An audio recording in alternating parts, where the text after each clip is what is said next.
Solutions forecast real household spending in Ghana to grow by 3.9% in 2024. Also, in this bulletin, the interest rates remain relatively stable as government achieved a 37.8% oversubscription of Treasury bill sale. Plus, outgoing World Bank country director makes a case for renegotiation of past energy contracts rather than cancellation.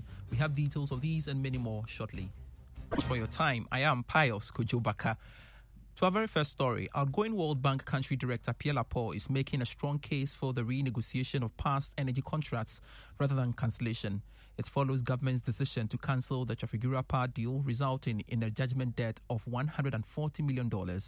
But Mr. Laporte maintains that it might be prudent to explore revenue level rather than cancellation.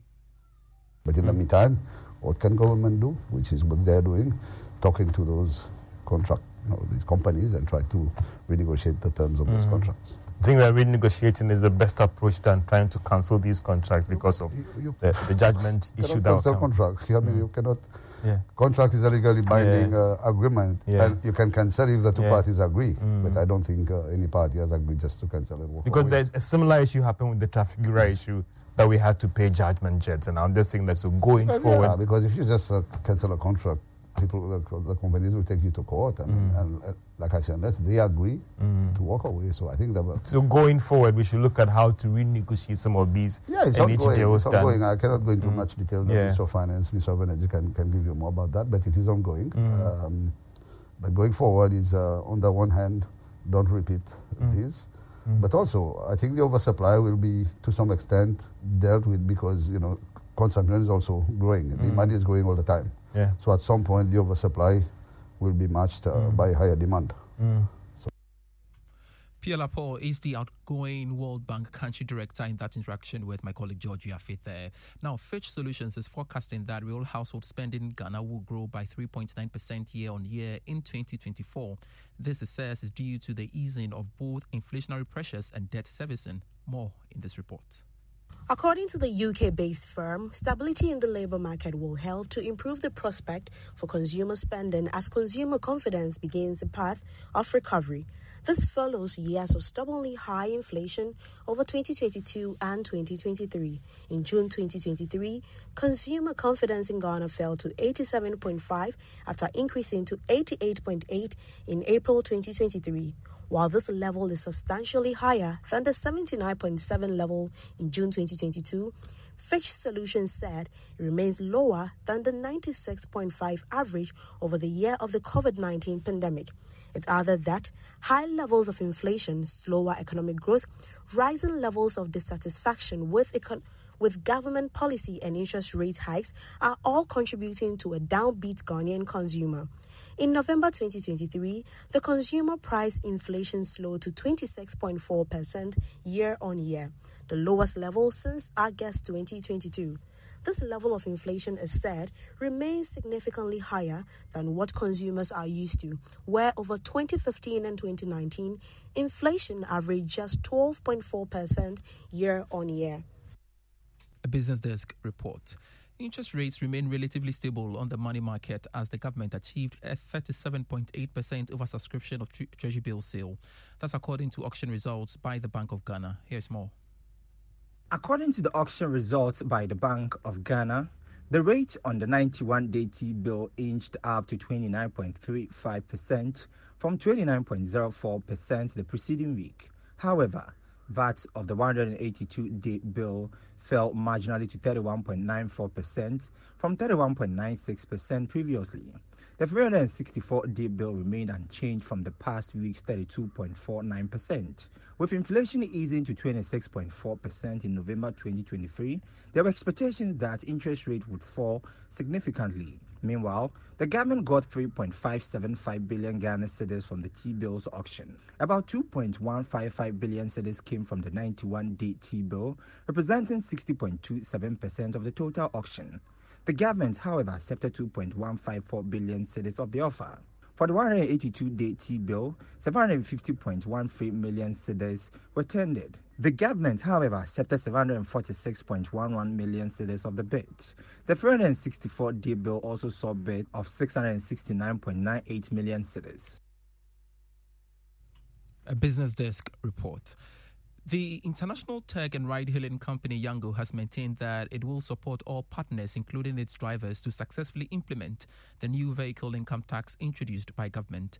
The Ghana Revenue Authority recently notified ride-hailing vehicle owners of a new tax policy known as the Vehicle Income Tax, scheduled to take effect from January 1, 2024. Now, speaking to journalists at its maiden edition of the Yango Digital Mobility Awards, General Manager of Yango Ghana, Tom Ofonime, said the company will comply with the directive. When you say taxes, I believe you're talking about the VIT, vehicle income tax.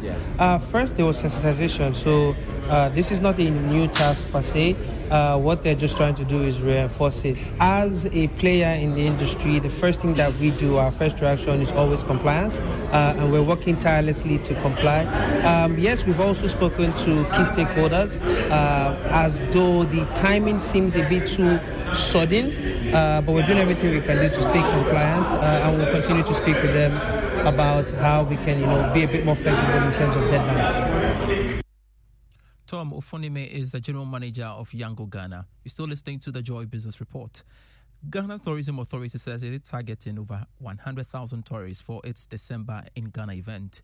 The initiative is part of government's program aimed at boosting tourism and making Ghana the preferred destination for Christmas in the region. Akwesi Ajiman is the Chief Executive of the Ghana Tourism Authority. We're also looking at not just those from the airports. We know we have land borders that people come through. So we've started some engagements in Togo, in Nigeria, in Benin, to see that we can also move numbers who are coming in by road. Because we have all these events happening there. They are interested. People want to come to Afrofuture, people want to come to Little Havana, people want to come to Dirty Rave, and all these events, the Samini concerts and Stone Beam. Within that period, about 115, but for the whole year, we're looking at about 1.2. We just have to be a bit cautiously optimistic.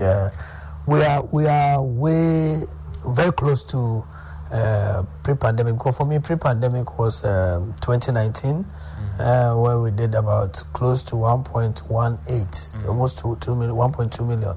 And so the target is that this year we need to do 1.2 million. But what is the number now? Because then some will say that compared to 2019, we're doing that number. What numbers are we doing now, even before? Oh, I think, the numbers that we did, for example, for the first half of the year, we had about 570,000.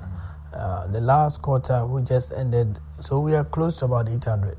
So we're hoping that we have to catch up about 400 for the last quarter to make the 1.2. So I think we will get there. But for me, it's not just, we don't want it to be a yo-yo where we get 1 year, whatever. We want to move consistently up. And that's what the data is showing us. For example, Chief Executive of the Ghana Tourism Authority, Akwesi Ajiman. Meanwhile, the Managing Director of Labadi Beach Hotel, David Idwofo, called for a proper structuring of the December in Ghana celebrations to spread activities for the entire month. He says the celebration can be extended beyond 1 week to encourage more spending. Yes, the numbers are there, but it's all centered at the last week of December and then just 3 days of January. Okay, so you are busy, super busy, just the last week of December. Every activity is at the last week of December. I would love to see it staggered so that if it is a December thing, then right from the word go, from 1st December, there are activities lined up that will encourage people to have events and to zoom into the main Christmas activities and, of course, the New Year activities. But as we speak now, everybody wants to come from the 27th of December up to the 3rd of January. How possible that you can contain all these people in the number of hotels we have here? So it becomes very difficult, and so it becomes a challenge for those coming. They can't get proper accommodation because the hotels are full for that period. But if it's target, and so some will go, some will come, there should be a proper planning and proper activities lined up. On to some other stories. Providence Insurance Ghana has launched the Bibia campaign with a WhatsApp assistant dubbed Obaya app. According to the company, this is to create convenience for clients and customers across the country. Speaking to Joy Business at the launch, Chief Executive Officer of the company, Michael Justice Ashon, said the move is to improve on the company's technology drive for growth. To WhatsApp to buy insurance for your new vehicle. It enables you to renew your existing insurance, and it also enables you to make claims. So even after you have done your insurance and something happens to your vehicle and you want to make a claim for whatever damage has been caused to your vehicle, you can also go on Obaya to make that claim.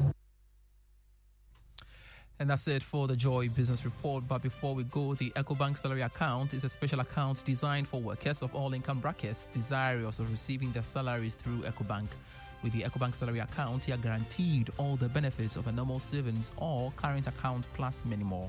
EcoBank Salary Account gives workers free life insurance cover of up to 10,000 cedis, 24/7 access to cash and e-banking services, internet and mobile banking services, high interest on savings, no minimum balance, ability to save through the EcoBank Save as you spend, a unique feature that helps customers to save and invest. Remember, the insurance policy covers death, permanent or temporary disability, critical illness, hospitalization, retrenchment, and more. Savings or current account holders at EcoBank do not have to close their existing accounts to enjoy the numerous benefits of the EcoBank Salary Account. Just ask your brand to switch your existing account to the EcoBank Salary Account. Non-EcoBank account holders should approach any EcoBank branch and ask for the EcoBank Salary Account. Switch your salary account today and enjoy amazing benefits at EcoBank. Call EcoBank to free on 0800 003 225 wherever for further details. EcoBank is the Pan-African Bank. I am Pius Kojo Baka. Do have a lovely holiday.